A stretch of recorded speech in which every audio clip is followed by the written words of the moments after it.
김유나입니다. 음악 시장이 커지면 시상식의 매출도 따라서 커질 줄 알았는데 지금까지의 한국은 그렇지 않은 것 같습니다. 시장성을 갖추고 자생하는 시상식 시장에 대해 상상만이라도 해보는 시간을 가져볼게요. 그리고 올해 시상식을 빛낸 가수들 영지, 유진, 윤상, 앤톤 그리고 데이식스의 이야기가 준비되어 있습니다. 2024년 두 번째 앰플리파이드 팟캐스트 호스트 유승균 PD 나와주세요.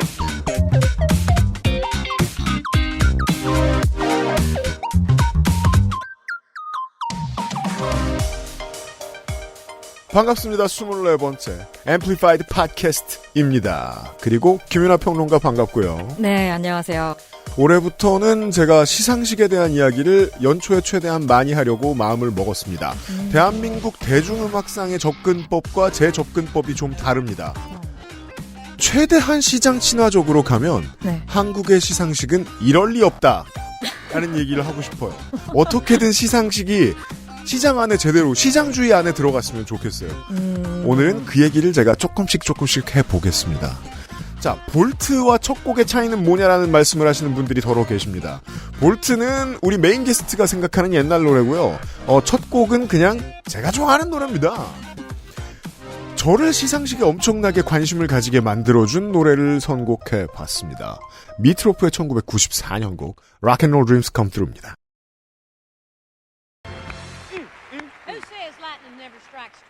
This artist released an album titled Bat Out of Hell in 1977 that has now sold 26 million copies worldwide, the third largest selling album in history. Then this year, here comes Bat Out of Hell 2. It went straight to the top of the charts in America, Great Britain, Australia, and 20 other countries around the world, making Bat Out of Hell 2 the biggest selling album since Michael Jackson's Thriller. Ladies and gentlemen, here is the singer, actor, creative force, and our co-host, Meatloaf. Give it up.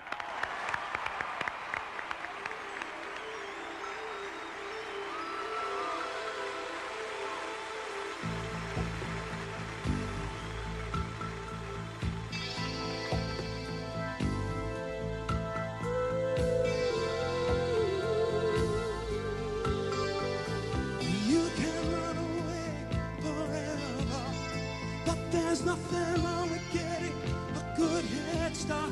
You wanna shut out the night, you wanna shut down the sun, you wanna shut away the pieces of a broken heart.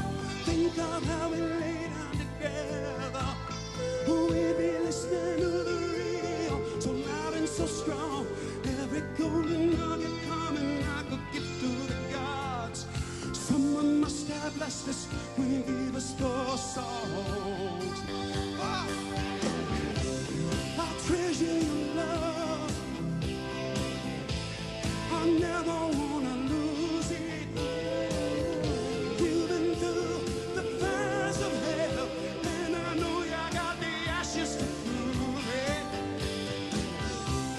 I treasure your love, I wanna show you how to use it.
미트로프의 Rock'n'Roll Dreams Come Through를 스포티파이에서는 오리지널 버전으로, 유튜브에서는 아메리칸 뮤직 어워드 1994년 라이브로 띄워드렸습니다.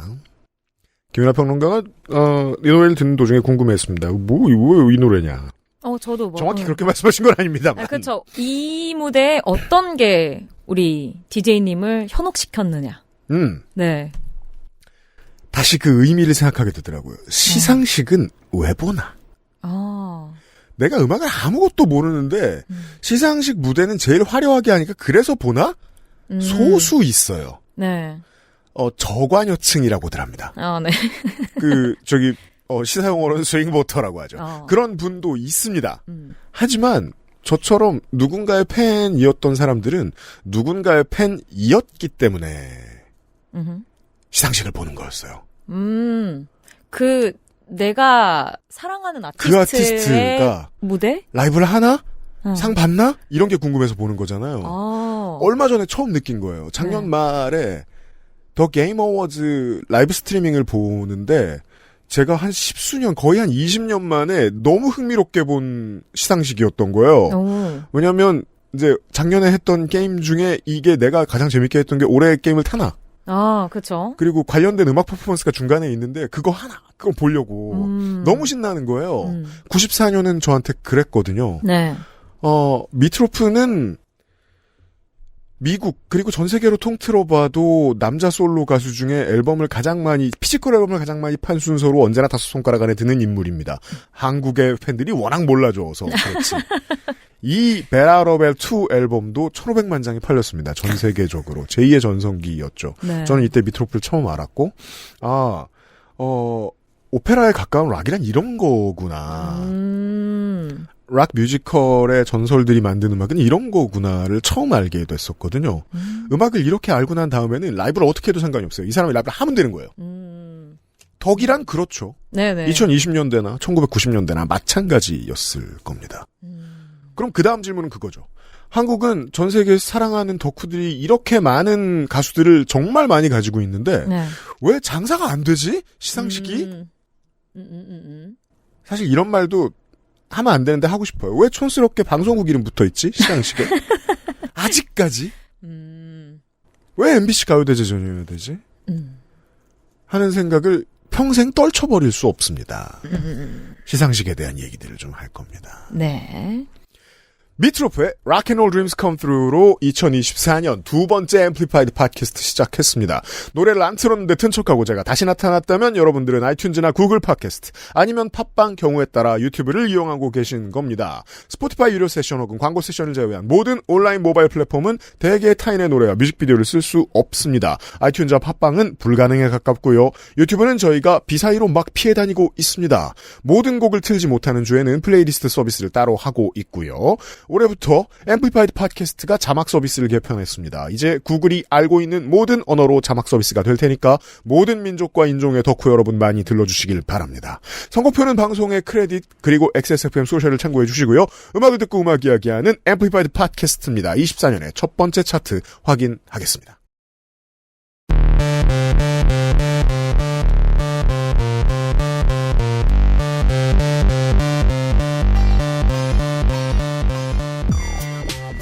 (24년 1월 9일자의) 멜론 차트를 훑읍시다. 20위는 임영웅의 이제 나만 믿어요, 19위 제니의 You and Me, 18위 아이브의 I am, 17위 임영웅의 다시 만날 수 있을까, 16위 악뮤의 러브리, 15위 임영웅의 우리들의 블루스, 14위 임영웅의 모래알갱이, 13위 임영웅의 Do or Die. 20위곡만 해도 노래가 나온 지 4년이 됐거든요. 그래서 제가 좀 이상했는데, 조금 이상했는데, 사실 이상할 것도 아니죠. 테일러 스위프트의 요즘 빌보드 차트 성적을 보고 있으면. 맞습니다. 테일러 스위프트 아닌 사람이 빌보드에 들어가 있는 게 되게 힘들잖아요. 임영웅이 그런가 보다. 네. 근데 여기까지 보고, 최근에 뭘 했구나, 이 사람이. 네네. 예, 그래서, 뉴스들을 뒤져봤더니 3일간의 광주 콘서트가 며칠 사이 있었고, 그 사이에 뭐 쓰러진 관객을 신속 조치했다는 미담 기사 같은 게 있고, 그 별거 아니잖아요? 네네. 그리고 멜론 스트리밍 90억 회가 넘어갔다라는 게 있고, 이것도 멜론 입장에서 대단한 거겠지만, 우리나라 입장에서는 그렇게 뭐 신기한 건 아닌 게, 멜론은 원래부터 그 통신사의 끼어 팔기 제품으로도 싸게 많이 구독할 수 있고 네네. 여러 가지 측면에서 우리나라의 기성세대가 구독하기 좋은 서비스였는데 그것의 생명력을 연장시켜주는데 임영웅의 역할이 뭐 중요했다. 뭐 요 정도의 기사는 사실 지금 나올 기사는 아니에요. 원래 알고 있던 거니까. 그러면 또 뭐가 있을까? 나머지는 일정을 봤어요. 투어의 마지막이 지금 남아있는 게 저희들 녹음하는 기준으로 고향이랑 서울이 남아있대요. 네네. 그럼 그 전에 팬들이 복습하나? 그나마 확률이 있는 게 그 정도 임영웅 콘서트 규모의 콘서트면 팬들이 복습해도 멜론이 미어 터질 수 있거든요. 네네. 그거 말고는 전 아직 모르겠습니다. 임영웅 팬 여러분 알려주세요. 갑자기 왜 점령했나 다시 임영웅이 멜론 차트를. 반대로도 살짝 생각해볼 수 있지 않을까 싶은 생각이 저는 방금 문득 들었는데요. 반대를? 예를 들자면 임영웅 씨 같은 경우에는 최근에 팬분들이 이제 스트리밍으로 열심히 순위를 뭐라고 그러죠? 열심히 순위를 만드는데 굉장히 힘을 쓰는 대표적인 아티스트 가운데 하나거든요. 네. 그렇다 보니까 기본적으로는 항상 이제 그 순위가 올라가 있는 상태인데 네. 뭐 예를 들자면 오늘 저희가 이야기해보려고 하는 시상식에 나왔던 아티스트들이나 뭐 이런 음원들이 전주나 전전주에는 그 위에 올라가 있다가 네. 이제 그 팀들이나 노래들이 빠지면서 네. 항상 스트리밍이 되고 있는 임영웅 씨의 노래가 다시 올라가는 상황일 수도 있다. 네. 그러니까 아이돌들은 강인데 임영웅은 바다예요? 늘 존재하는. 물론 그렇습니다. 네, 혹시나 그런 어떤 역학도 있을 수 있지 않을까? 가능합니다. 대전제로는 그게 가장 합리적입니다. 다만 한 6개월 동안 잠잠했다가 이번 주에 확 올라오길래 뭔 일이 있나 좀 뒤져봤습니다. 아니면 또 뭐 골든디스크나 아직도 사실은 1월까지 이런저런 시상식들 같은 것들이 기다리고 있기도 하거든요. 예, 골디는 이미 뭐 했는데 그래서 이제 그런 것들의 영향으로 뭐 다시 한번 이제 뭐 떠오를 수도 있지 않을까 그런 생각이 들기도 하네요. SM 시대부터 유구히 내려오는 그 덕질의 산업적 기술이 있긴 있죠. 시상식 전에 음원을 좀 띄우는. 근데 그건지는 증거가 없어 모르겠습니다. 하지만 제가 생각하기에 임영웅 씨는 늘 이제 누군가가 빠지면 그 자리에 올라갈 준비를 하고 있는 곡들이다. 이번 주는 임영웅. 그러게요. 네. 12위는 이무진의 에피소드. 이무진 빅플래닛 메이드 레이블인데 이제는 이 회사에서 제일 잘 팔리는 기둥 같은 아티스트가 됐습니다. 소유나 허각보다 셉니다. 이제. 22년 이후로 쉽게 말해 급이 좀 달라졌죠. 11위 너드 커넥션에 그대만 있다면, 12위 아이브의 베리, 9위 전국 피처링 라토의 세븐, 8위 범진의 인사, 7위 박재정 헤어지자 말해요, 6위 임영웅 사랑은 늘 도망가, 5위 엑소의 첫눈. 이제 지금 홀리데이 시즌 끝나고 홀리데이 시즌 트랙 첫눈 하나만 남아 있습니다. 그러게요. 4위 에스파의 드라마, 3위 임재현 비엘 랩소디, 2위 태연의 2X, 1위 르세라핌의 퍼펙트 나잇이 유지하고 있습니다. 이 중에 김연아 평론가가 골라오신 노래는 에스파의 드라마를 골라봤는데요. 사실 저희가 오늘 방송을 준비하면서 그때 확인했던 이 멜론 차트는 좀 더 시상식 친화적인 곡들이 많이 들어가 있었어요. 네네네. 네, 그래서 우리가 전주를 보고 준비했는데 맞아요. 방송을. 네네. 그래서 뭐 예를 들자면 지금 임영웅 씨가 있던 자리에 뭐 뉴진스의 곡들이 싹 다 올라와 있거나 하는 추세였거든요. 맞다. 반년 만에 지금 1년 만에 뉴진스가 다 빠진 차트를 보고 있어요, 우리가. 처음으로. 왜냐면 지난 주말에도 있었거든요. 한 3-4곡 정도가. 네, 그랬는데 지금 이제 그 곡들이 좀 빠지고 뭐가 어색한가 했네요. 그리고 말씀하신 것처럼 이제 시즌송들도 조금 빠지고 있는 상태의 차트를 저희가 오늘은 소개해드렸고요. 시상식 관련된 테마였기 때문에 에스파를 꼽아보긴 했습니다. 왜냐면 또 이제 지난 연말에 연말 무대를 하는 가수들 같은 경우에는 한 해를 다 아우르는 곡들로 무대를 보여주기도 하지만 이제 그 당시에 발표한 곡들의 일종의 홍보의 장이나 혹은 신곡을 그때쯤에 뭐 시상식이나 뭐 대축제 무대를 통해서 발표하는 아티스트들도 꽤 많거든요. 네, 봄용 노래는 그해 말에 부를 수 있는 노래고 그걸 부르면서 끼워 넣는 11월, 12월용 노래가 있죠. 맞아요. 그래서 에스파 같은 경우에도 확실히 이제 작년에 발표한 곡 중에서 스파이시도 되게 잘 됐습니다만 맞습니다. 이 드라마라는 곡에 힘을 많이 줘서 무대를 꾸몄더라고요. 그리고 또 에스파 하면 가장 독보적으로 언급되는 키워드가 SMP 아니겠습니까? 맞습니다. 그 SM 퍼포먼스. 그동안 좀 자취를 감췄다고 이야기가 됐었던 SMP의 어떤 적장자로서의 이제는 그렇게 됐습니다. 맞아요. 그리고 연말에 또 이제 동방신기의 주문 같은 곡을 커버하기도 하면서 아, 그렇죠. 네, 여러 가지로 인상적인 모습을 보여줬거든요. 그래서 그런 맥락에서 에스파의 드라마 한번 준비해봤습니다. 에스파의 드라마를 듣고 오죠.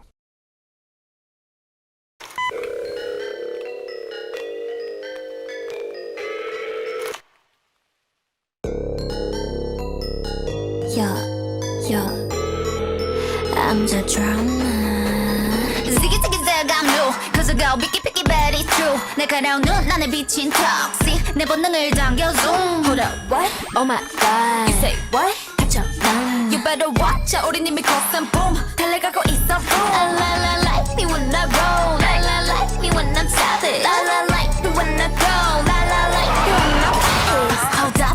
빛을 따라서 짜라짜짜 달려나가 run Go funny 라타타타타 음색을 열어 난 1, 2 It's time to go 후회 없어 난 맞서 나게버렸지 날 따라서 움직여 rules 손끝으로 세상을 두드려 움직여 Yeah I'm coming I bring all the drama I bring drama Bring my girls in the back Girls in the back Drama I bring drama Bring my world in the back 나로 시작되는 drama Drama Bring that drama With my girls in the back Girls in the back Yeah I bring drama Bring that drama Bring my world in the back 나로 시작되는 drama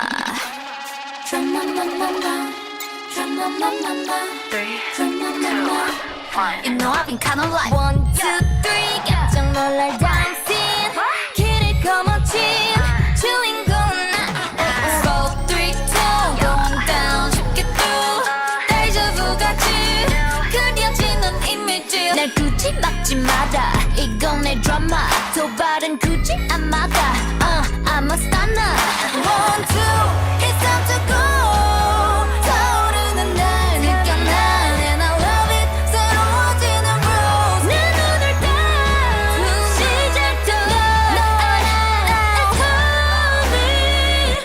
coming I bring all the drama I bring drama Bring my girls in the back Girls in the back Drama I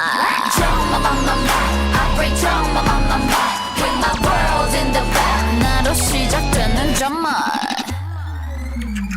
Into the real world 다가온 climax 두려워하지마 You and I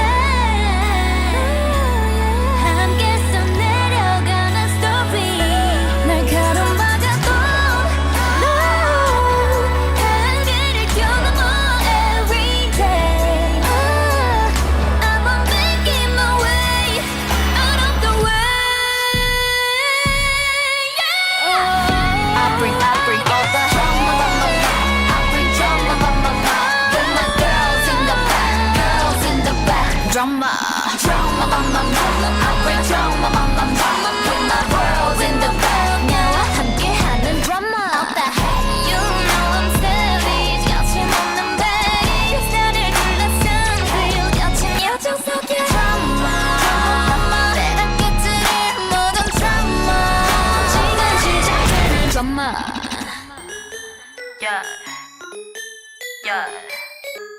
너로 시작될 마 drama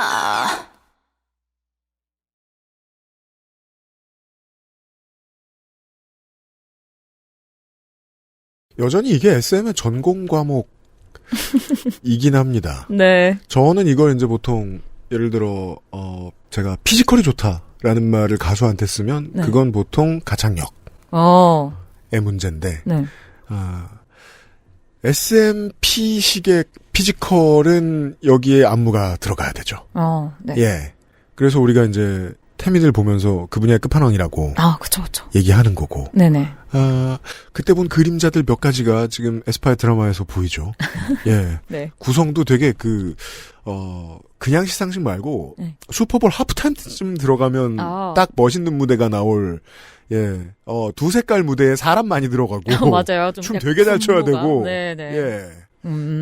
에스파의 드라마였습니다. 네. 네. 에스파 같은 경우에는 제 안에서 이제 방금 우리 DJ님께서도 말씀을 해주셨습니다만 그 S&P의 어떤 전형성들이 다 들어가 있는데 그것을 적장자로서 이끌어가는 전 SM 안에서는 거의 최초의 여돌이라고 생각을 하거든요. 이게 이제 시장에 내놓고 네. 주식 같은 거랄까요?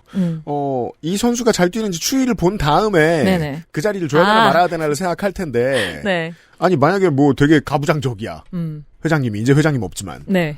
그래서 라이즈가 뜰 때까지 네. 아무도 그 컨셉 하면 안 돼! 라고 했다고 근데 그럴 수 없잖아요. 네네. 라이즈는 아직 그 성적이 나오려면 멀었잖아요. 네네. 예, 에스파가 그 자리에 있는 거죠. 맞아요. 약간 그런 그 시간의 흐름 사이에 자연스럽게 들어갔다? 그죠. 그리고 계속 에스파가 그 자리일 수도 있어요. 꽤 오랜 시간. 좀 제 안에선 재미있었던 것 같아요. 왜냐면 어쨌든 H.O.T로부터 시작되었었던 SM의 역사 안에서 그 방금 말씀드린 강렬한 S&P의 포인트들은 늘 보이그룹들이 가장 먼저 역사를 이끌어 나가는 그 꼭지점에 놓여 있었기 때문에 그렇죠. 그 전에 있던 NCT가 이제 있었는데 이 팀 같은 경우에는 뭐 다양한 그룹으로 활용이 되기도 하고 네. 처음에 등장할 때부터 S&P라기보다는 물론 그런 음악도 있었습니다만 이제 네오 컬처 테크놀로지 뭔가 새로운 그래요. 그 단어를 까먹고 있었어요. 네, 새로운 느낌을 주고자 했었던 그 어떤 SM 당시에는 시작점에 있었던 그룹이다 보니까 뭔가 이후에 예전에 우리가 세기말부터 느껴왔던 그런 S&P의 어떤 감성, 에너지 같은 걸 다시 만날 수 있을까라고 물음표를 찍는 시기에 보이그룹이 아니라 걸그룹의 형태로 나타났다는 게 네. 저는 좀 재미있더라고요. 라이즈 얘기하면서 김현우 평론가하고 요 얘기를 나눴었단 말이에요. 그래요. SM은 SM이 잘하는 걸 다시 하기로 마음먹었다. 제가 그 얘기 했었거든요. 에스파를 두고 많은 분들이 사실 뭐 여러 가지 수식어를 붙였습니다만 제 안에서는 에스파는 SM 레트로다. 네. 그 같은 맥락의 말이라고 생각을 하거든요. 네. 네, 자신의 역사를 이끌어가는 어떤 주축으로서 에스파라는 키워드 그리고 그룹을 분명히 가져가는 부분이 있었다고 생각합니다. 네. 네. 그러니까 라이즈 같은 경우에는 현재까지 나온 트랙들은 대놓고 그걸 하고 있는데 네. 예. 에스파는 뭐랄까요? 하다가 네. 진행해 보다가 네네. 최초의 세계관을 조금 비틀어서 그러니까 1세대부터 얘기해 주셨으니까 네네. 소시나 SS가 하던 거 말고 네네. H.O.T나 신화가 하던 거 해도 되겠다. 라는 결론으로 언젠가 돌아선 게 아닌가라는 느낌을 좀 받았어요. 이 트랙들을 계속 들어보다가. 그럼 라이즈가 오히려 약간 그 SM에서의 정론 같다는 느낌을 받으시는 건가요? 적어도 지금까지는 네. 사업의 방향성을 네. 그러니까 뭐라 그럴까요? 일단 세계관을 만들어 놓으면 네. 제가 세계관 공부를 이렇게 오래 해본 적이 없어서 오래 하지 않아서 네네. 정확히 다 파악하고 있지 못합니다만 세계관을 만들어 놓으면 거기에 충실해 가면서 확장을 해야 되는데요. 팬덤하고 소통해 가면서 근데 라이즈는 기본적인 세계관이 SM이에요. 세계관이 없다고 평가가 많이 되는 팀인데 오히려 그걸 역으로 생각하면 뭘 넣기로 한 거죠. SM이라는 정체성 자체가 그 팀의 세계관이다? 아니 그렇게까지 아이돌을 많이 만들어본 회사가 네.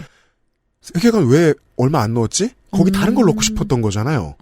그래서 보면 저 옷은 H.O.T가 입었던 것, 저 춤은 신화가 추던 것. 오호. 이게 떠오르게 최대한 많이 구성해 놓거든요. 근데 사실 그런 시도는 지금 제일 잘 나가는 팀한테 하고 싶죠. 그러니까 우리가 하이브랑 비교했을 때 뭘 더 잘하는가를 보여주고 싶으면 지금까지 그러니까 지금 나와 있는 성적과 구력으로 봐도 그걸 라이즈한테서 보여주고 싶다기보다는 에스파한테서 보여주고 싶다는 생각을 더 많이 했을 거라고 생각합니다. 에스파 멤버들이 잘 소화한다는 전제하에서. 네네. 네, 그 결론을 본 것 같아요. 우리는. 저 같은 경우에는 되게 지금 어떤 말씀을 하시는지 이해를 하면서도 되게 맥락이 살짝 다른 게 뭐냐면 네. SM이라는 게 결국엔 전 두 가지 이미지를 다 가지고 있기 때문에 저희가 이렇게 이야기를 다르게 할 수 있는 것 같아요. 예를 들자면 SMP라는 거는 여태까지 많은 분들이 이야기해 오신 게 이제 SM만이 보여줄 수 있는 무언가? 뭐 어떤 SM만의 레거시를 대표하는 것이라면 사실 한편으로는 SM은 그러면서도 대한민국의 K-팝의 역사와 완벽하게 궤를 함께하는 그렇습니다. 온리 원 회사인 거잖아요. 네. 그래서 어떻게 보면 그 라이즈 같은 경우에는 저는 사실은 SM의 색깔이 되게 강하다기보다는 뭔가 K-팝 아이돌 가운데서 언젠가 누군가 한 번쯤 사랑했었던 무언가들이 요소 안에 들어있는 팀이라는 생각이 되게 많이 드는데 그게 되게 자연스럽게 SM의 역사하고도 이어지겠죠. 네, 저는 그게 네. 다 우리 옛날에 했던 거야. 라는 메시지를 중간중간에 넣은 게 약간, 아닌가. 야, 이거 알던 맛이야. 이거 너 먹어봤지? 약간 이런 느낌인 건가요? 네, 스타일링도 그렇고 안무도 그렇고 다 그거 원래 우리 거였어. 오호, 에스파와는 완전히 다른 방식으로 뭔가 SM을 강조하는 듯한 컨셉? 네. 다만 그 SM 컨벤션이라는 측면에서는 네. 예. 에스파가 확실히 지금의 대표 선수인 건 분명해 보입니다. 네. 재미있는 접근이네요. 흥미롭습니다. 자, 그리고 네. 그 시상식들 네. 이 뭐랄까요? 오늘 계속 잔소리하겠습니다만 독립성이 부족하다는 걸 언제 느낄 수 있냐면 네. 연초에 장사할 수 있는 다른 때가 있는데 연초에 시상식을 해서 잘 팔리려면 그 연초에 하는 시상식이 야 이때 시상식 됩니다라고 시상식에만 집중을 해줘야 돼요. 근데 그럴 자신이 없으면 연말에 배치하면 됩니다. 연말에는 무슨 프로가 나와도 시청률이 좋으니까 저는 그 점에 있어서 자신감이 좀 없다고 생각하거든요. 우리나라 시상식, 연예대상도 그러니까 연예 관련된 시상식들도 그렇고 음악 관련된 시상식들도 그렇고 그냥 집에 사람들이 있는 그 타이밍에 아하. 그냥 배치를 하는 거예요. 그렇게 따지고 보면 정말 해외 시상식들은 뭐 1, 2, 3월 정도까지 이렇게 연결되어 있는 반면에 국내는 좀 연말에 몰려 있기는 하네요. 그래미가 뭐 설날이라고 하는 거 아니지 않습니까? 그렇죠. 우리 그래미 특수니까 네네. 이때 LA에 오세요. 이때 TV 보세요. 이게 전부잖아요. 네네. 그러니까 일단 중요한 건 지나갔습니다. 우리나라 많은 시상식들이. 그리고 사람들이 이제 저관여층이 예측하던 뉴진스의 트랙들로는 큰 퍼포먼스 못 보여줄 것이다. 관련된 답이 다 나왔고요. 뉴진스의 라이브를 많이 봐가지고. 예.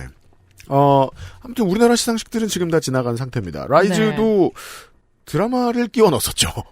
네. 네. 그래서 이 시상식들 같은 경우에는 이제 지금 말씀하시는 게 좀 여러 가지가 혼재되어 있긴 해요. 왜냐면 시상식은 상을 줘야 이제 시상식인 건데 그런 것이 한 절반 정도. 예를 들자면 마마, 엠넷에서 하는 그리고 이제 멜론에서 하는 MMA 혹은 이제 얼마 전에 또 계속했었던 골든 디스크 어워드랄지 그리고 뭐 서울 가요대상 뭐 이런 것들은 상을 주는 시상식들이고 이제 저희가 연말에 무대로 회자가 많이 되고 이제 많은 시청층이 방에 모여서 3, 3, 5 뭐 케이크도 먹고 저녁에 맛있는 치킨 시켜 먹으면서 보는 것들은 이제 방송 3사가 주로 하는 가요 대전, 대제전 뭐 이런 것들이잖아요. 이 두 가지는 살짝 분리가 되어 있는 상태긴 한 것 같고요. 그런 것 같아요. 맞아요. 하지만 사실상 요즘에 그 시상식, 특히 국내에서의 시상식의 상이라는 것이 권위가 거의 없어지면서 이 두 가지의 경계가 사라진 상태로 저는 보이기는 해요. 그러니까 한마디로 어디에서 무슨 상을 받았다는 것 자체가 그것만으로 엄청나게 큰 의미를 갖게 되는 시기가 많이 지났다? 10년 전보다도 훨씬 약화된 듯한 느낌을 많이 받습니다. 옛날이나 지금이나 시상식의 장악력이 약한데 다만 똑같이 약한 상황에서 한국의 가요는 우리나라의 시상식들보다 너무 존재감이 커졌죠. 맞습니다. 어디 가서 이상 들고 다니는 게 별로 의미가 없어진 거예요. 그런 것도 있죠, 확실히. 허리춤에 주렁주렁 찬 다른 것들이 너무 많으니까.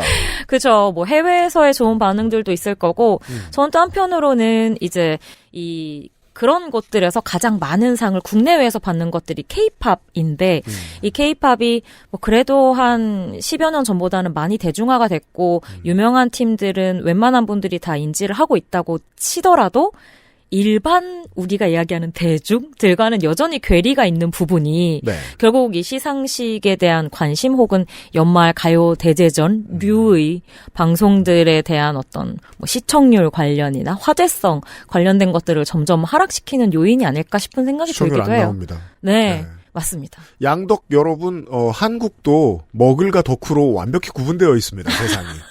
맞아요.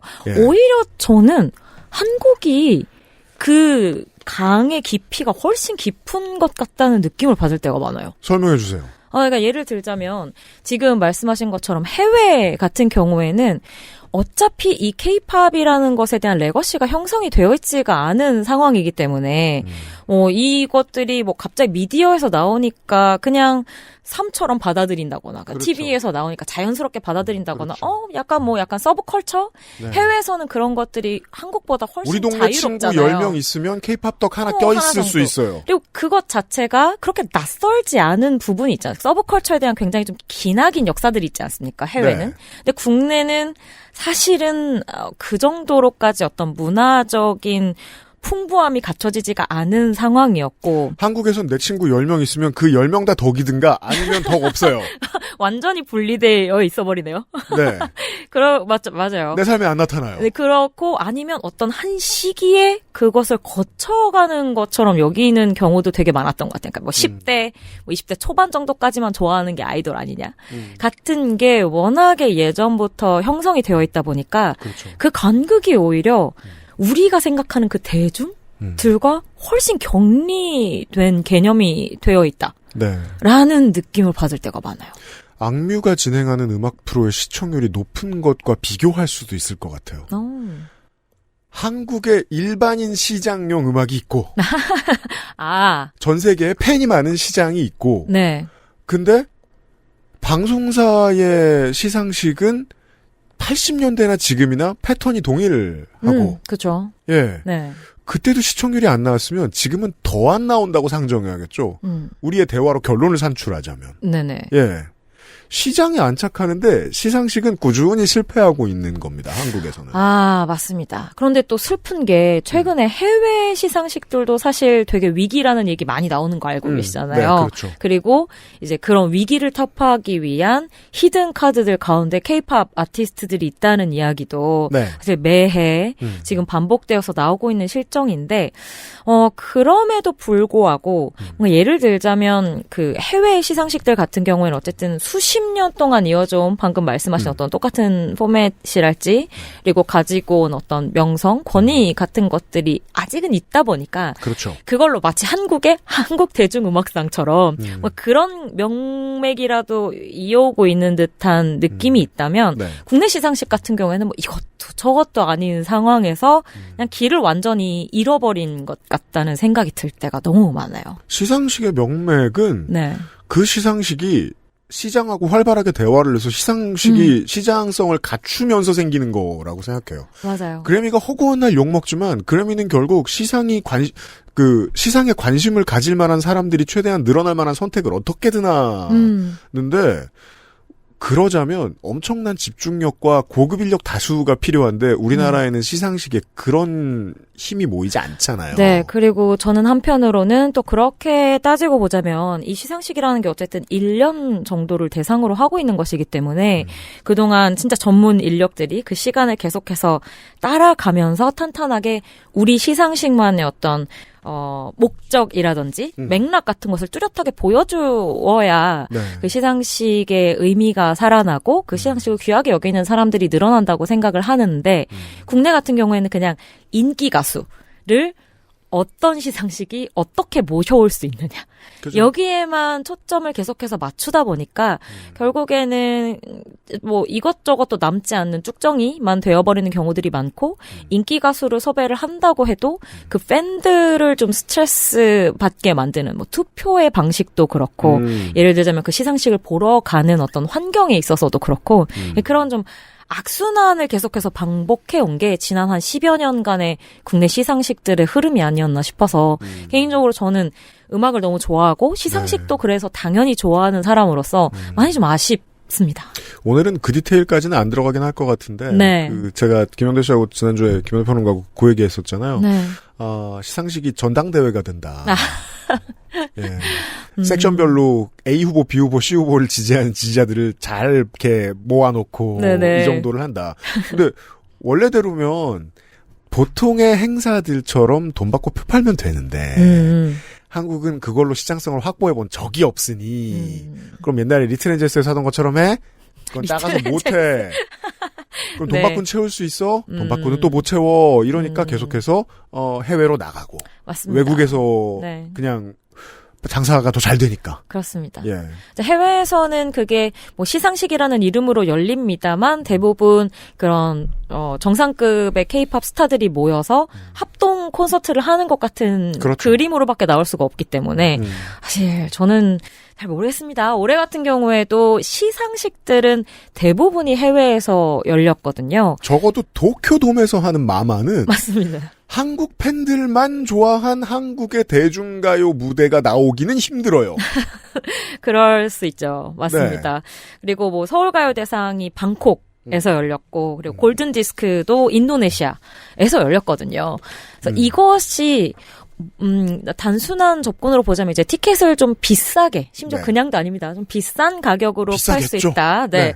뭐 이런 포인트를 가져갈 수 있겠습니다만, 개최하는 입장에서 자신들의 시상식이 향후 뭐 최소한 5년, 10년간 어떤 목적을 가지고 만들어가고 싶은지에 대해서 좀 더 좀 구체적이고 면밀하게 좀 생각을 해야 되지 않을까 싶은 마음도 들었어요. 그냥 지금 네. 티켓이 많이 팔린 곳으로 가서 시상식을 연다는 발상으로는 저는 결국에는 말씀드린 것처럼 시상식이 가지고 있는 권위라든지 의미 같은 것도 떨어질 수밖에 없고 한편으로는 지금 또 K-팝을 좋아하는 해외 팬들에게서도 그게 굉장히 좀 스트레스로 다가갈 수밖에 없는 부분이 있거든요. 그래요. 왜냐하면 티켓 가격이 너무 높고 그리고 들어가면 또 이제 그 안에서의 진행 같은 것도 사실 시상식은 단독 콘서트 같은 것보다 훨씬 어렵고 잘 이루어지지 않을 수밖에 없거든요. 왜냐면 나오는 가수도 많고 프로덕션 같은 경우에도 이제 올해 그 월드 투어를 하는 팀들의 어떤 조직력과는 비교를 할 수가 없기 때문에 그런 데에서 생기는 좀 미스라고 해야 할까요? 뭐 진행상의 오류 같은 것들도 만들어질 수밖에 없어서 사실 뭐 여러 가지로 이런 해외에서 열리는 시상식에서 들리는 부정적인 목소리도 꽤 많아요. 원래 헤비팬이라는 게 네. 가고 싶어 죽겠는 사람이 아니라 네네. 안 갈 수가 없는 사람들이잖아요. 아, 그럼요. 이거는 그 목줄 잡고 있는 겁니다. 생명줄 잡고 장사하는 거죠. 그러니까 이게 네. 결론이 그래요. 우리나라의 음악 시상식들이 시상식 그 자체로 새로운 스토리텔링을 해내는 만들어내는 경우는 잘 못 봤고 네. 고유명사인 K-팝 시장과 관련된 수수료를 받으러 다니는 정도의 행사가 된 것 같다는 정도는 알겠습니다. 아무것도 안 하는 것보단 나은데 네. 미래는 담보되지 않는 정도인 것 같아요. 광고를 듣고 와서 좀 더 얘기해보죠. 애플바이트 팟캐스트는 글로벌 뮤직 디스트리뷰터 플럭서스에서 도와주고 있습니다.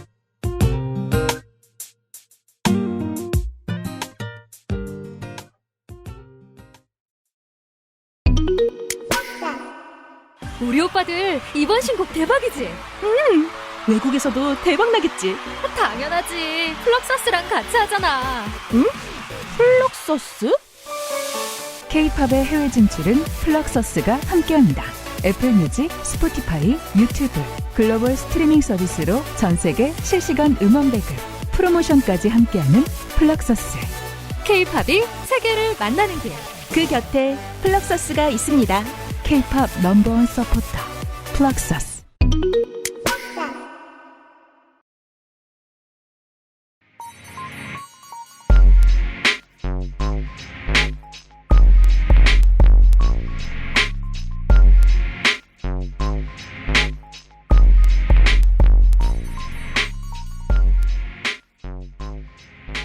좋네요. 광고 들을 때 뮤지션 뒷담도 까고. 그런 적 없습니다. 앰플리파이드 팟캐스트 24번째 시간입니다. 네. 저는 그런 사람이었습니다. 제가 좋아하는 가수가 나오는 프로그램을 열심히 보지만 네. 살면서 채널 우선권을 가지고 살아본 적이 혼자 살 때밖에 없었던 사람이기 때문에 그냥 나중에 유튜브로 보든지 뭐 네. 옛날에는 막 비디오도 나왔었어요. 네. 비디오를 빌려다 보든지 그런 식으로 하면 됐었습니다. 그래서 가요대제전 나올 때 저는 이런 말을 하는 캐릭터였습니다. 이번 주 그것이 알고 싶다 안 해. 하지만 12월 31일이 되면 가요대제전을 보는 분들이 많죠. 아, 그럼요. 네. 그 가요대제전 같은 경우에는 그래도 이제 방송 3사가 하고 있는 시상식은 아니죠. 그 네. 음악 뭐 축제 가운데에서는 가장 좀 자리를 잡고 있고 명맥을 이어가고 있으며 한편으로는 끝난 이후에 호평이 많이 이어지는 그런 이제 축제로 자리를 잡고 있어요. 네, 그 점에 있어서 한국과 일본이 동일한 문화권이라는 상징 같달까요? 아, 혹시? 방송사가 네네, 맞아요. 연말이라고 방송사 이름 걸고 이런 걸 해줘야 한다는 강박. NHK 홍백가 없죠? 네, 그런 것처럼. 맞습니다. 여튼 평이 좋았나 봐요, 이번에. 맞습니다. 그래서 이제 앞서서 SBS와 KBS에서도 전부 그 음악축제를 거의 뭐 동일한 방식으로 운영을 하긴 했는데 둘 다 잡음들이 좀 많았어요. 예를 들어서 KBS 같은 경우에는 올해 이제 일본과 한국에서 뭐 동시 개최를 하는 이런 형식을 땄는데 네. 이제 KBS가 워낙 한국 방송이다 보니까 그리고 뭐 이제 시청자들의 어떤 시청료 그건 시사면에서도 욕먹었어요. 네. 공영방송이 뭐 하는 거냐. 맞습니다. 네. 그래서 뭐 아마 그런 비판이 있을 것을 감수하고서도 도전한 부분이지 않을까 싶은데 어쨌든 그 부분에서 행사가 끝난 이후에도 생각했던 것보다 훨씬 큰 파도로 좀 비난의 목소리가 컸고요. 그리고 SBS 같은 경우에는 뭐 무난하긴 한데 좀 어때 이제 늘 이런 어떤 연말 무대가 끝나고 나면 나오는 카메라가 도대체 그게 뭐냐. 제대로 이제 리허설은 한 거냐. 뭐부터 시작해서 준비가 적었군요. 예, 전반적인 완성도에 대한 좋지 못한 이야기들이 좀 나왔었어요. 네. MBC 같은 경우에는 이 가요대제전이 말씀하신 대로 이제 31일에서 자정을 지나서 1월 1일까지 넘어가는 그 네. 특유의 어떤 흐름을 잘 살리면서도 이제 그 중간중간에 특별 무대들이랄지 혹은 한 해를 닫고 여는 그 타이밍에 들어가는 어떤 선곡 뭐 무대들 같은 것들도 되게 적절했다는 이야기를 많이 들었었죠. 네. 네. 그래서 그 가운데에서 개인적으로 좀 좋았던 무대들을 더 집중해보고 싶다는 마음에 오늘 이제 제가 그 이제 가요대제전에서 좋았던 무대들을 좀 가져와서 얘기를 한번 해보려고 했었거든요. 네. 이 프로그램이 말입니다. 4시간 반을 해요. 아, 그래요? 거의 차력이죠. 그러면 한 밤 9시부터 시작하나 봐요. 한 8시 반부터 시작해서 새벽 1시까지 네, 운영을 하고 있습니다. 그래서 사실 일반적으로 웬만한 K-팝이나 대중음악을 좋아하는 분들이나 아니면 이제 그냥 넋놓고 뭔가 타종 적당히 기다리면서 시간을 때우고 싶은 분들이 아니면 그걸 풀로 보기는 좀 어려운 시간이기는 하거든요. 그렇겠네요. 네, 거의 막 3부, 4부로 나뉘어져 있기도 하고요. 그래서 올해 같은 경우에도 이제 각 시간대들마다 좀 특별한 어떤 포인트들을 주면서 이제 시청자들을 사로잡으려는 구성들이 좀 들어갔는데 예를 들자면 보통 이제 이런 그 음악 축제를 하면 신인들이 좀 앞에 나오고 뭐 제일 뒤에 가면 이제 네, 가장 좀 연차가 높은 아티스트들이 나오고 뭐 이런 흐름이 있지 않습니까?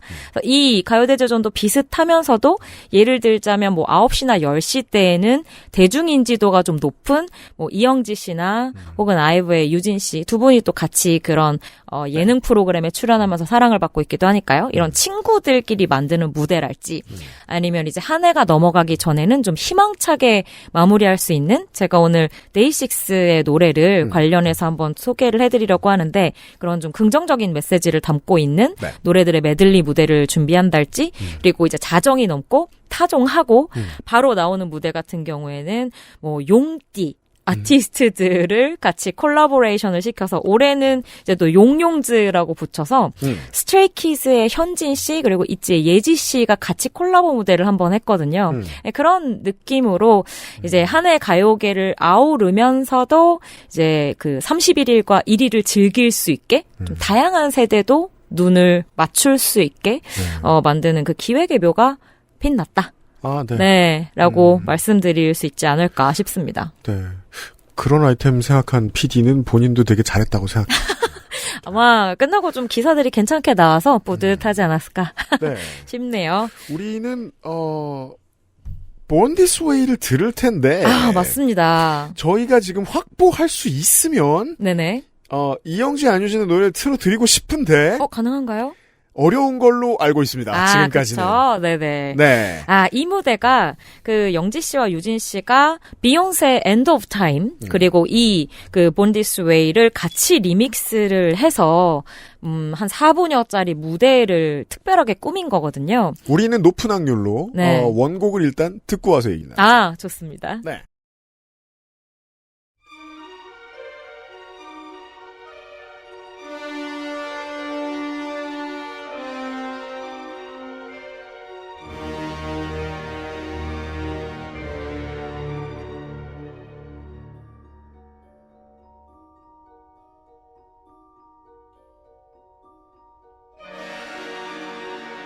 This is the manifesto of Mother Monster.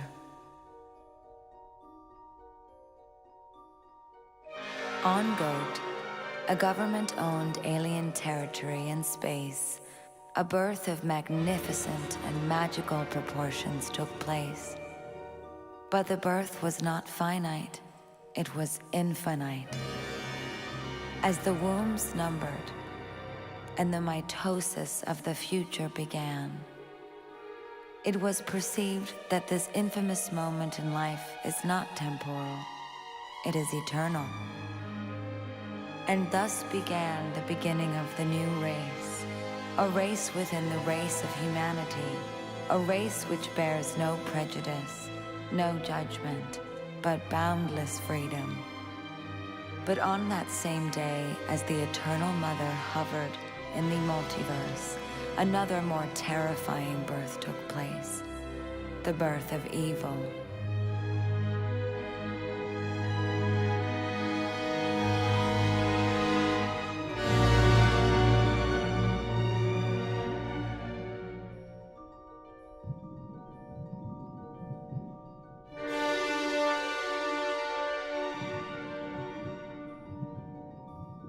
And as she herself split into two, rotating in agony between two ultimate forces, the pendulum of choice began its dance. It seems easy, you imagine, to gravitate instantly and unwaveringly towards good. But she wondered, how can I protect something so perfect without evil?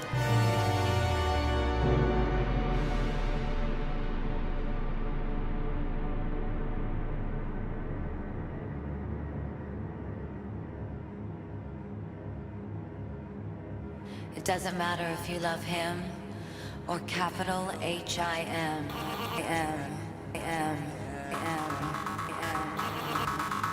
Just put your paws up, 'cause you were born this way, baby.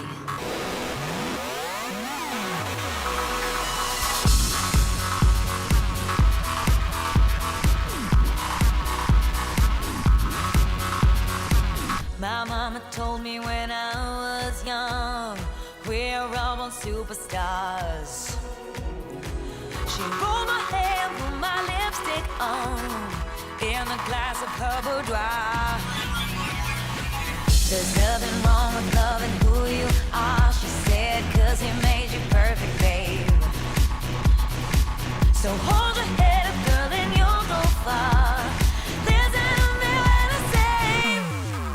I'm beautiful in my way, 'cause I make no mistakes. I'm on the right track, baby, I was born this way. Don't hurt yourself and regret, just love yourself and instead. I'm on the right track, baby, I was born this way, born this way. Oh, there ain't no other way, baby, I was born this way.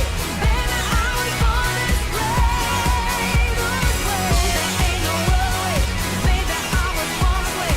Right track, baby, I was born this way. Don't be a drag, just be a queen. Don't be a drag, just be a queen. Don't be a drag, just be a queen. Give yourself prudence and love your friends. Subway kid, rejoice your truth. In the religion of the insecure, I must be myself, respect my youth. A different law is not a sin. Believe capital H-I-M. Hey, hey, I love this record and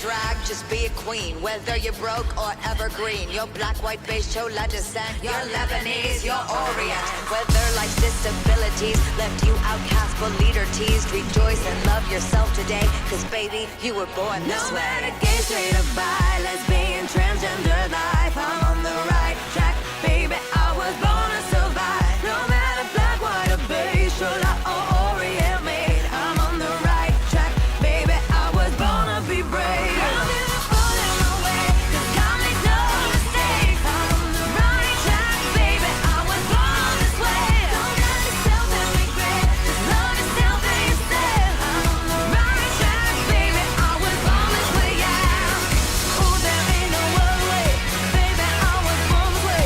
Baby, I was born this way, born this way. There ain't no other way, baby, I was born down on the right track, baby, I was born this way. I was born this way, hey, I was born this way, hey, I'm on the right track, baby, I was born this way, hey, I was born this way, hey, I was born this way, hey, I'm on the right track, baby, I was born this way, hey. Same DNA, but born this way. Same DNA, but born this way.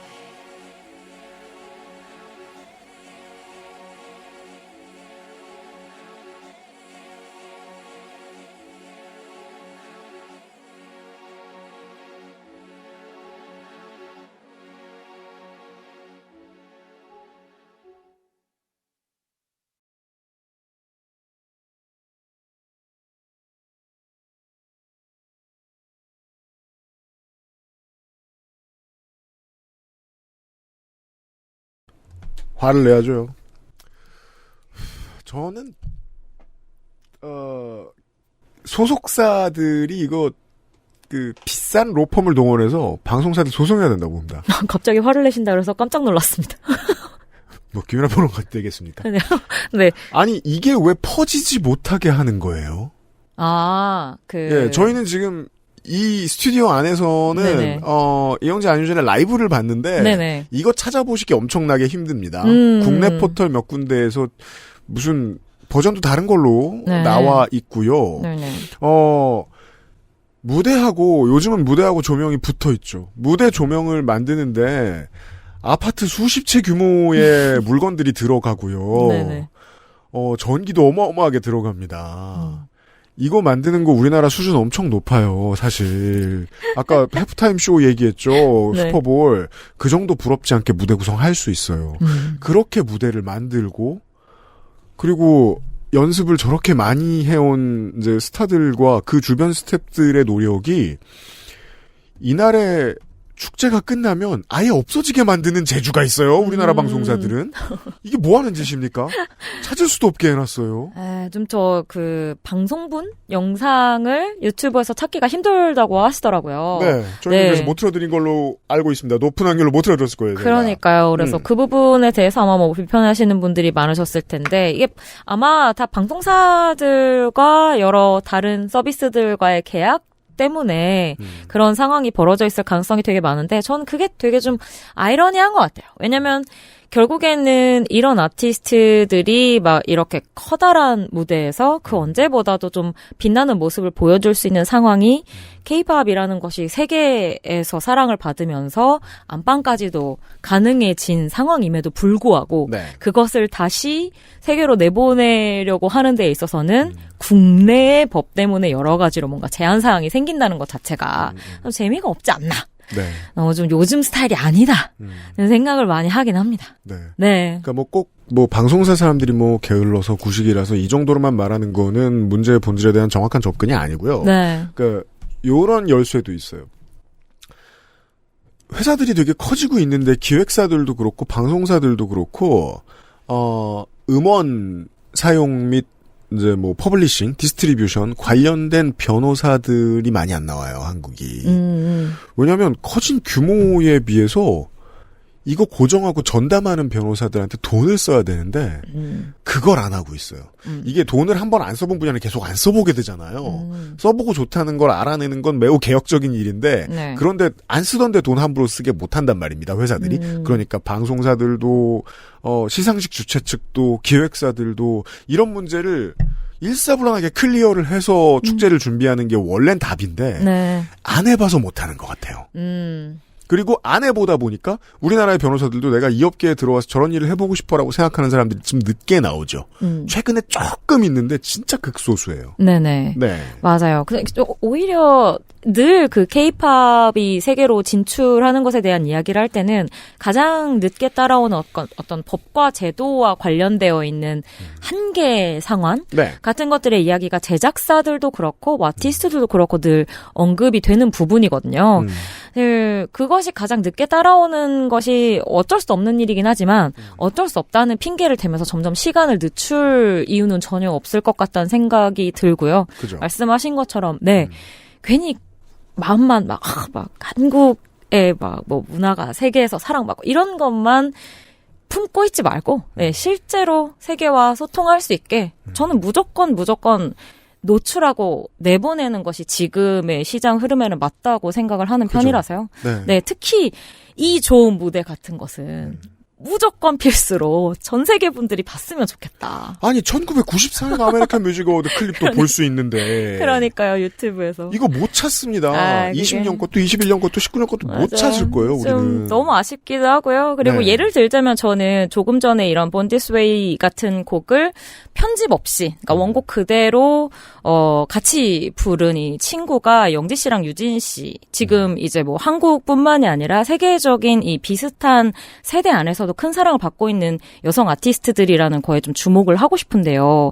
사실 이 친구들은 이제 노래를 불러도 혹은 무대를 해도 국내에서만 소비되는 아티스트들은 아니거든요. 그렇습니다. 네, 정말 전 세계에서 또래들에게 너무나 큰 사랑을 받고 있고 그들에게 정말 큰 영향력을 끼치고 있는 아티스트들이다 보니까 예를 들자면 저는 이런 아티스트들이 Born This Way라고 하는 정말 그런 어떤 소수자들에게 앤썸 같은 곡이잖아요. 뭐랄까요. 네. 그, 미국 진보 정치의 주제가 같은 노래인데, 그리고 이게 아쉽다는 네. 거예요. 우리가 앞에 제도적인 문제, 네. 그리고 이제 시장이 가지고 있는 업무상의 공백, 이런 거 얘기하다 보니까, 결국 가장 중요한 얘기를 두 번째로 미룰 수밖에 없게 되는 그러니까 거예요. 좀 본질적인 이야기를. 예. 그래서 이들이 부르는 내가 네 친구가 될게 사랑해줄게 네가 뭐 어떤 뭐 성 정체성을 가지고 있고 어떤 인종이고 뭐 정치 성향이 어떻고 이런 이야기를 하는 것이 훨씬 더 많은 이들에게 닿을 수 있는 기회가 사라지는 게 그렇습니다. 네, 너무 아쉽다는 네. 말밖에 드릴 수가 없네요. 논란조차 되지 못하다니. 그러니까 논란이 돼서 막 눈살을 찌푸리고 막 트위터에서 욕설이 오고 하고 그게 그나마 낫습니다. 거기까지 못 간 이유는 방송사들이 서비스를 똑바로 하지 않기 때문에. 글쎄 말이에요. 좀 더 많은 담론을 이끌어올 수 있었던 무대였다고 생각하는데 여러모로 정말 아쉬움이 많이 남습니다. 네. 네. 열렬히 이런 걸 찾아보신 덕 여러분 데이식스의 무대는 보셨는지 모르겠습니다. 그러니까요. 저 같은 경우에는 이 연말을 마무리하면서 이 데이식스의 무대를 보는 게 마음이 너무 좋았다. 뭐 여러 가지 의미가 있을 텐데요. 사실 데이식스 같은 경우에는 한동안 그 케이팝에서 얘기하는 군백기를 가진 팀이었어요. 이제 끝났나 봐요? 끝났습니다. 네네. 이제 마지막으로 해군에 들어갔던 원필 씨가 제대를 하면서 완전체가 다시 만들어졌고 제대한 지 뭐 얼마 되지도 않아서 단독 콘서트를 하고 이제 31일 마지막 날 거의 뭐 한 해가 마무리되기 한 5분, 10분까지 라이브를 하는 뭔가 그런 구성으로 이제 데이식스가 들어가 있었는데요. 어떤 의미로 데이식스가 그런 시간대에 들어갈 수 있느냐고 누군가가 물어봐 주신다면 사실은 이 팀이 가지고 있는 음악의 힘이 저는 굉장히 컸다고 생각을 해요. 그럼 노래를 듣고 와서 고민을 해봅시다. 그럴까요? 데이식스의 한 페이지가 될 수 있기를 듣고 오겠습니다.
물론 기획사와 아티스트들도 주의를 할 필요가 있습니다.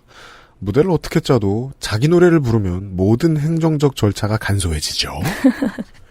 자, 자기 노래 4곡을 들었습니다. 네. 데이식스의 저희가 네. 아마 높은 확률로 나갈 수 있을 것 같긴 한데.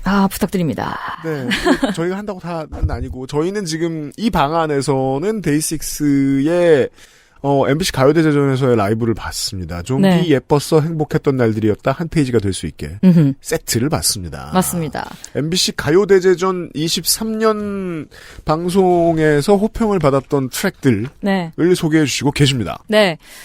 데이식스 같은 경우에는 노래 듣기 전에 말씀드린 것처럼 이제 한 해를 마무리할 때 이 노래 메들리, 요 앞에 사실 그 멤버 중에 영케이씨의 솔로곡인 오늘만을 너만을 이날을이라는 곡까지. 그 바로 앞에 무대가 영케이의 무대였습니다. 맞아요. 그래서 5곡을 사실 이 가요 대제전 정말 연말에 굉장히 큰 무대에서 선보이게 됐는데요. 네.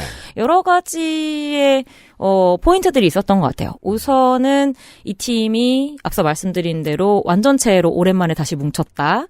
그리고 또 한 가지는 이들의 음악들, 특히 이 마지막에 부른 한 페이지가 될 수 있게 같은 경우에는 이 멤버들이 군입대를 하고 있었을 당시에도 네. 시기마다 좀 차트 역주행을 하는 걸로 화제가 많이 되었었어요.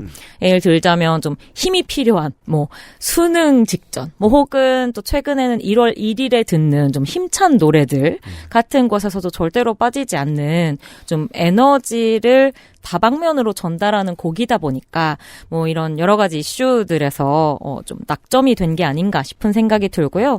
또 하나로는 저는 밴드형 그룹이라는 것도 나름 이 흥을 돋구는 데 있어서 상당히 좋은 섭외 포인트가 아니었나 싶은 생각이 드는데 요즘 예전에 비해서 밴드 음악이 많이 죽었다고는 합니다만 여전히 뭔가 그 관객의 흥을 돋우기 위해서는 밴드 음악만이 가지고 있는 어떤 피지컬적인 에너지가 전달하는 매력이 분명히 있다고 생각이 들고요. 특히 데이식스 같은 경우에는 데뷔 초부터 JYP라는 대형 기획사 출신이긴 합니다만 이제 홍대에 있는 작은 라이브 클럽들 같은 곳을 돌면서 단독 공연을 매달 한다든지 아니면 이제 클럽데이 같은 여러 다른 언더그라운드 아티스트들과 함께 협업해서 만드는 이제 그런 밴드를 중심으로 한 행사 같은 곳들에서도 이름을 발견할 수 있을 정도로 좀 밴드라는 정체성을 예전부터 가지고 있던 팀이다 보니까 이제 그런 부분에 있어서의 매력도 분명히 이 시간대에 섭외가 된 중요한 포인트 중에 하나지 않았을까 싶은 생각이 들더라고요. 저는 가요 시장은 요식업하고 다르다고 생각해요. 네. 대기업이 진출한다고 골목 상권이 망하지 않아요. 오. 중소형 기획사들이 많이 생겼습니다. 최근에. 네. 2017년입니까? 18년입니까? 데이식스를 처음 JYP가 데뷔시킬 때만 해도 업계에 있는 사람들이 회의적인 얘기를 했던 게 여기 앉아있는 제 귀에까지 들어갔었습니다. 아, 그래요? 데뷔가 2015년. 네, 이제 8년 됐어요. 그쵸, 네, 그쵸. 그때만 해도. 네. 뭔가 이제 큰 회사가 낙전을 주우러 들어왔다 같은 비관적인 네. 인상을 가지고 말씀을 하시는 분들이 많았어요. 네네. 근데 데이식스의 성공 그리고 영케이의 성공은 결국 작은 기획사들한테 모델을 보여주거든요. 깨어나게 만들었죠. 네네. 이 비슷한 컨셉을 만드는 데에는 에스파를 만드는 데처럼 엄청난 돈이 들어가지 않아요. 네. 데이식스는 여러모로 그래서 저는 골목 상권에 도움이 됐다. 오. 결과적으로는 데이식스의 네네. 8년은 그렇게 봅니다. 어떤 말씀이신지 굉장히 공감이 가는 부분이 있고요. 이 팀 같은 경우에는 대형 기획사 소속이긴 했지만 곡을 만드는 부분에 있어서도 그렇고 그리고 활동을 해나가는 측면에 있어서도 이제 환경은 아무래도 독립적으로 음악하는 분들보다는 훨씬 좋겠습니다만 훨씬 좋지만 네. 어떻게든 JYP는 이 사람들을 인디 뮤지션들과 동일해 보이는 루틴에 집어넣으려 최선을 다하죠. 그리고 자신들도 사실은 어떤 기대의 눈빛 혹은 좀 이렇게 곁눈질로 보는 눈빛 여러 가지의 측면에서 자신들이 원하지는 않았던 여러 가지의 시선들에 노출이 되었던 팀이라고 생각을 하는데 19살 때부터 네. 지금 이제 드디어 이 팀에도 30살인 멤버가 생겼죠. 앞으로 67 될 때까지 영원히 싸워야 돼요. 데이식스는 계속 이렇게 맞습니다. 음악을 하겠다면 맞아요. 그 시선과 싸워야 돼요. 그리고 그것을 뭐랄까요, 좀 넘어서게 된 계기가 저는 결국에는 좋은 음악, 대중들이 이들의 음악을 사랑하기 시작하면서부터였다고 생각하거든요. 이 메들리에 들어갔었던 뭐 예뻤어 같은 곡이나 한 페이지가 될 수 있게 같은 곡이 대표적이라고 볼 수 있을 것 같은데, 그런 의미에서 저는, 생각보다라고 해야 할까요? 생명력이 좀 긴 팀이 되지 않을까 하는 생각을 이 무대를 보면서 좀 더 했던 것 같아요. 지금까지도 꽤 오랫동안 최초의 사람들이 예상했던 것보다는 꽤 오래. 뭐 그럴 수도 좋은 있겠네요. 실적으로 버텨주고 있습니다. 네, 맞습니다. 그리고 네. 이제 어쨌든 멤버들도 전부 어떤 군복무를 마치고 다시 사회로 돌아와서 본격적으로 재출발을 하는 시점이기 때문에 네. 더 기대되는 면이 있는 것 같아요. 그렇습니다. 네. 우리는 다음 곡으로 플레이브의 노래를 들을 텐데. 네네. 플레이브는 23년 가요대제전에 안 나왔잖아요. 맞습니다. 사실 네. 가요대제전 이제 우리 이런 말 하면 안 됩니다. 나올 수 없는 팀은 아니에요. 나오고자 하면 나올 수 있어요. 맞습니다. 네. 특히나 MBC 같은 경우에는 이 플레이브 기획사와 상당히, 그러니까 플레이브의 어머니 아버지들과 상당히 깊은 연관이 있기 때문에 일반적인 어떤 보도자료에는 MBC가 만들었다고도 주장하죠. 그럴 수 있어요. 왜냐면 네. MBC에서 실제로 투자했거든요. 그렇죠. 그리고 그 네. 원래 MBC 직원이던 분들이 뭔가 벤처기업처럼 만든 그들의 원천 기술로 새롭게 만든 이제 뭐 신생 기획사 같은, 원래는 기획사도 아니었어요. 그냥 그 기술을 활용한 어떤 컨텐츠를 만드는 회사였는데 플레이브가 잘 되면서 이제는 네. 엔터 쪽까지도 연결이 되게 확장이 되었는데요. 그 블래스트라는 이제 기업인데 네. 그렇다 보니까 그 연말 무대에는 못 나왔어도 그 라디오 공개 방송 이런 곳에는 실제로 등장을 해서 또 팬들의 상당히 뜨거운 반응을 불러일으키기도 했었거든요. 하지만 연말에는 못 봐서 조금 아쉬운, 그리고 저희가 차트에서도 볼 수는 없었지만 인기 투표 부문에서 상당한 부각을 나타내면서 저희가 오늘 한번 얘기해봤으면 좋겠다 언급을 하기도 한 팀입니다. 김영대 평론가가 일찍이 우리 방송에서 일갈했습니다. 네. 우리 방송은 얘기했다. 이런 형태에 대해서. 김영대 평론가님 아무튼 그 약간 그런 얘기하는 거 좋아해요. 선점욕. 예, 그거 좋아해요. 플레이브의 6번째 여름을 듣고 오죠.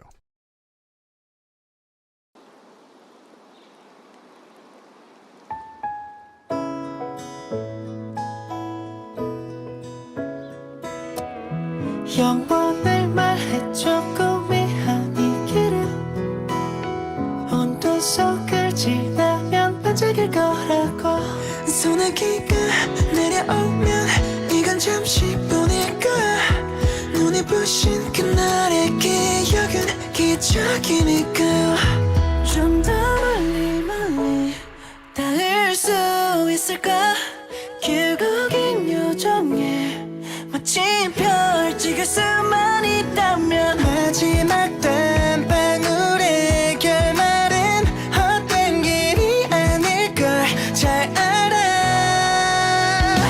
반복되는 계절의 중간에 있어 그토록 바랬던 어둠 속에 빛을 찾고 말았어 너에게로 달려가는 이 시간을 넘어서 다른 이곳은 6번째 여름의 시작이었단 걸 꿈꿨어 푸른 하늘 마치 눈물 같아 날이 밝아도 결국 쏟아진다 하염없이 달려온 길 위에 속도를 올렸어 망설이다 전부 다 놓쳐버릴까 또 7번의 여름은 없을 거라고 끝이 없던 평행 곡선 결국 같은 곳을 지나왔어 좀 더 멀리 닿을 수 있을까 길고 긴 여정에 마침 별 찍을 수만 있다면 마지막 땀방울의 결말은 헛된 길이 아닐걸 잘 알아 반복되는 계절의 중간에 있어 그토록 바랬던 어둠 속에 빛을 찾고 말았어 너에게로 달려가는 이 시공간을 넘어서 다른 이곳은 6번째 여름의 시작이었단 걸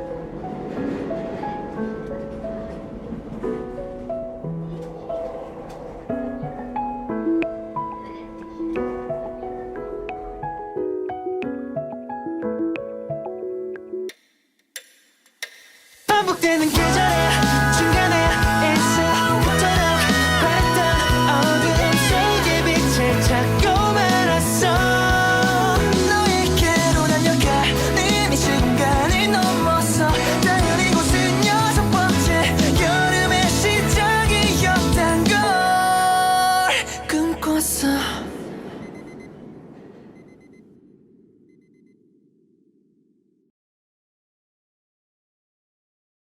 새로운 시장이 열릴 때 그 근처에 있던 어떤 큰 기업들이 관련된 원천 기술이 없을 때가 있어요. 그러면 중소기업들이 갑자기 막 스타가 됩니다. 요즘으로 말할 것 같으면 전기차. 내연기관 회사들이 대단한 원천 기술이 없어요. 전기차를 만드는데. 완전히 다른 물건이니까. 네네. 우리 어릴 때 생각해볼까요? MP3 플레이어를 만드는데 기존의 음향 회사들이 가지고 있는 대단한 원천 기술이 없었어요.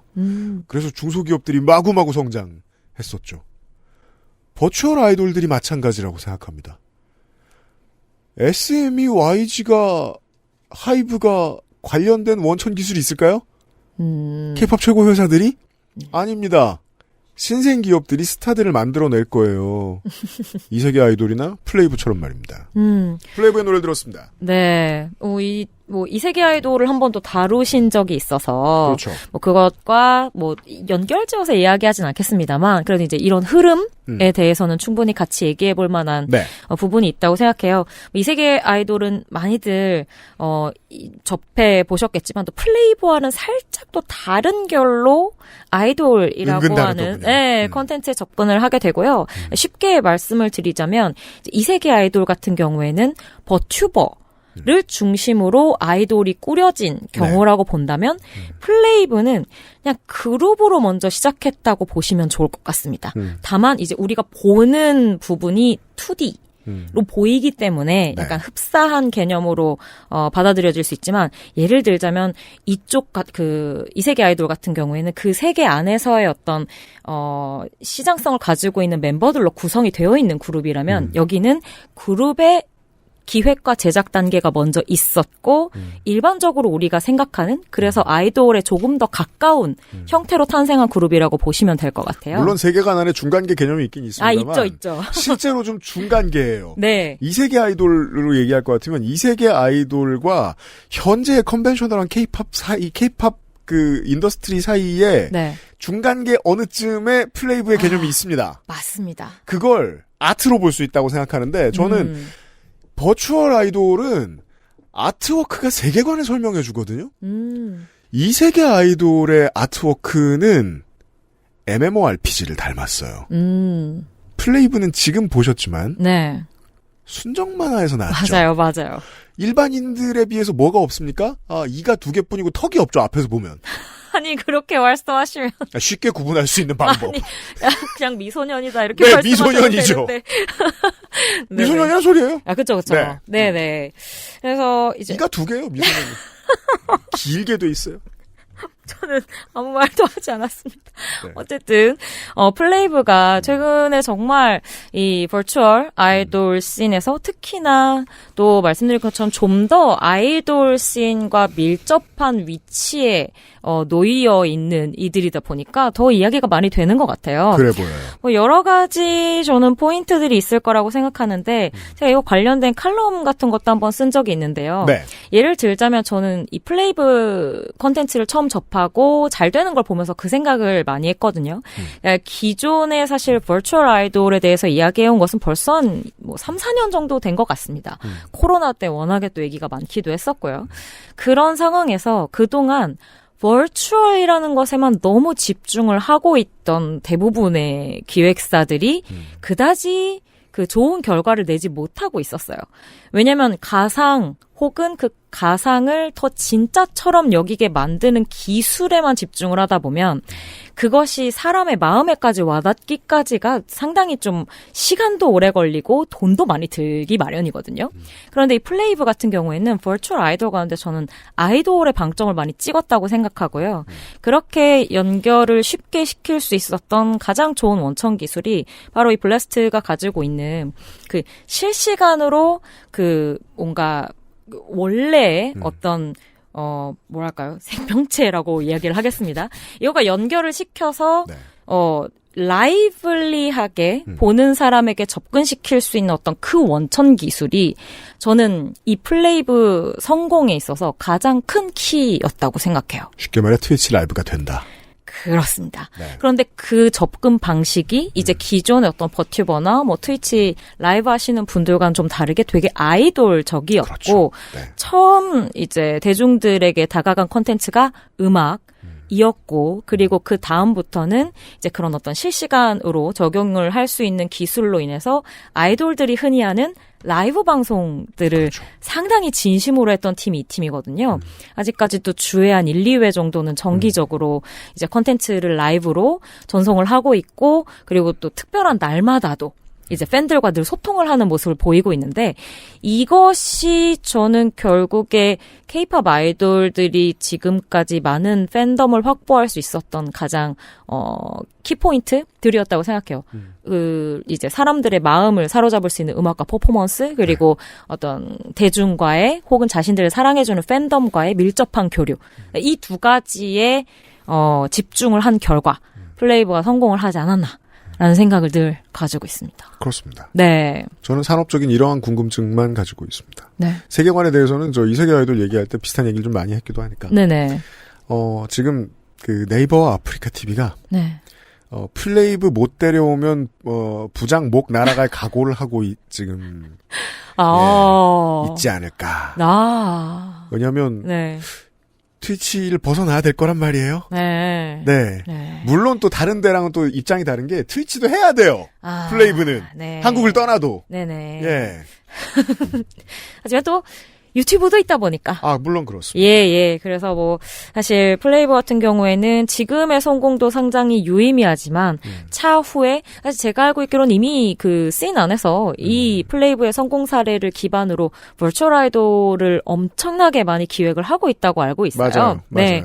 뭐 당연한 수순이겠습니다만, 하지만 그분들이 꼭 유의해야 할 것은 어떤 기술력이나 뭐 이런 것보다도 결국에는 음악과 어떤 소통, 부분이었다고 꼭 기억을 해주셔야 될 것 같아요. 특히 음악 같은 경우에도 제가 말씀을 드리고 싶은 게 이 팀이 멜론이라든지 하는 국내 음원 차트들에서 상당히 순위가 좋게 나오면서 그렇죠. 이게 누구야? 라는 물음표부터 음악을 듣고 음악이 생각보다 괜찮네? 지금 이 6번째 여름도 들어보시면 느끼겠지만 가요와 그 K-팝 사이에서 좀 누구나 편하게 들을 그렇죠. 수 있는 뭐 K-팝 미디움 템포 발라드 같은 느낌인데 K-팝 팬들과 가요 팬들이 붙습니다. 그래서 이 세계 아이돌의 팬들과 플레이브의 팬들은 서로 접점이 다르더라고요. 맞아요. 아주 신기한데 논리적으로 보면 이게 맞아요. 네. 그래서 주위에 근원이 보면 달라요. 음악으로 팬이 된 분들도 은근히 있고요. 네, 라이브를 재미있게 보면서 팬이 된 분들도 있고 상당히 재미있는 흐름이 혼재되어 있는 팀이고 나중에 한번 또 기회가 되면 소개해드릴 기회가 있으면 좋겠다 싶네요. 인터뷰도 해보고 싶어요. 완전요. 결국 멜론 명예전당에 들어간 단 둘의 버추얼 그룹은 이세계 아이돌과 플레이브입니다. 글쎄 말입니다. 네, 플레이브의 노래까지 들었습니다. 네. 광고 듣고 돌아오죠.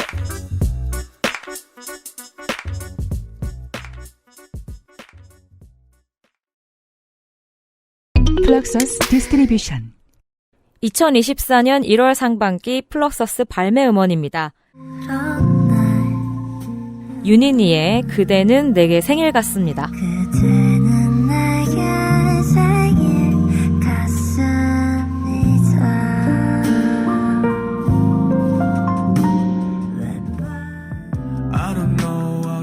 크루셜스타의 허무주의보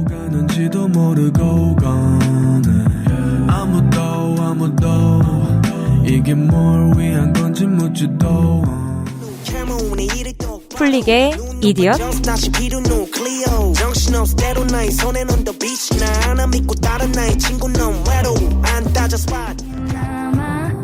유시은의 향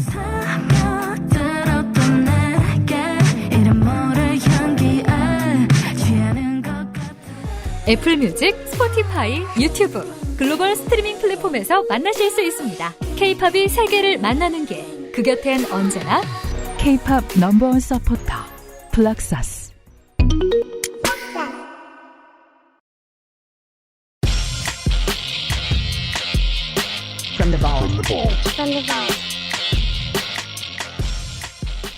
김연아 평론가가 머리 좋은 양반이라고 생각합니다. 오늘 처음 같이 일을 해봅니다만. 네. 그 볼트 시간도 네. 같은 무대에서 뽑아올 수 있었습니다. 그렇습니다. 자, 2023년 MBC 가요대제전에 우리가 아까 몇 시였어? 밤 12시가 되면 누가 나왔죠? 용용즈. 네, 네. 용용즈가 나오고 그 앞에 데이식스가 나오고 그 뒤에 그렇죠. 영케이가 나오고 그렇죠, 그리고 12시 직후에 네. 거기에 바로 윤상과 라이즈의 특별 무대가 있었는데요. 그렇습니다. 저희가 오늘 또 살짝 언급이 되기도 했던 최근 데뷔한 신인 보이그룹 중에서 가장 주목을 받고 있는 그룹이 SM 엔터테인먼트의 라이즈입니다만 사실 그 어떤 출신 이런 것들을 제외하고서도 이 라이즈라는 팀이 데뷔 초반에 또 많이 주목을 받은 게 바로 멤버 가운데 한 명이 윤상 씨의 자녀 그렇습니다. 분이라는 것 때문이었죠. 그리고 앤톤 씨가 사실 어릴 때부터 또 미디어에도 나름 노출이 좀 많이 된 네. 어떻게 보면 좀 유명하던 인물이다 보니까 주목을 많이 받았어요. 그래서 이 부자의 무대가 많은 분들이 기다렸던 바로 그 무대가 그렇습니다. MBC 가요대제전의 자정 직후에 새해 거의 두 번째 무대로 여러분들을 만났다는 말씀을 드리고 싶은데 이 무대 혹시 다들 보셨는지 모르겠는데 윤상 씨는 이렇게 키보드를 치고 옆에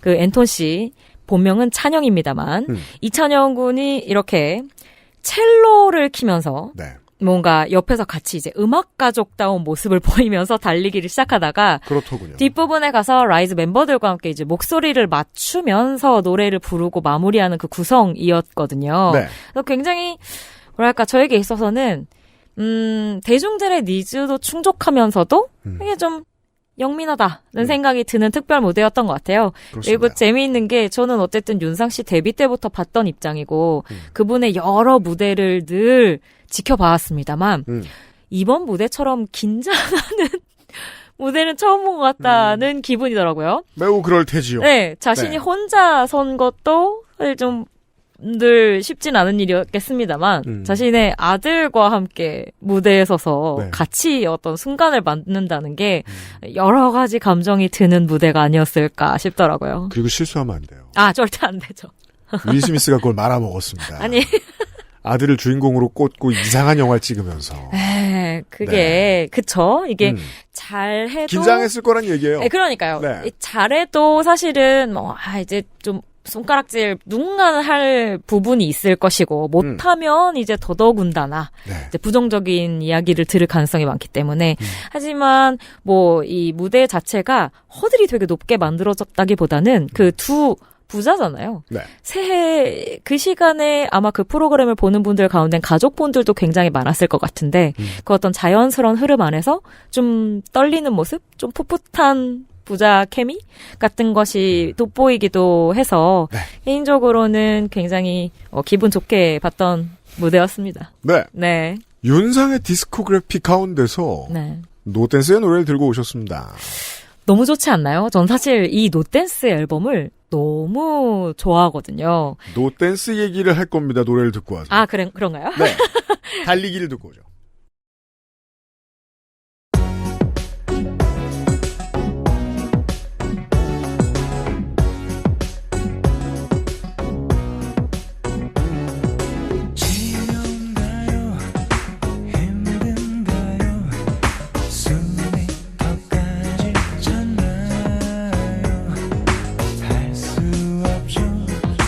어차피 시작해버린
두 사람 다 너무 긴장했는데.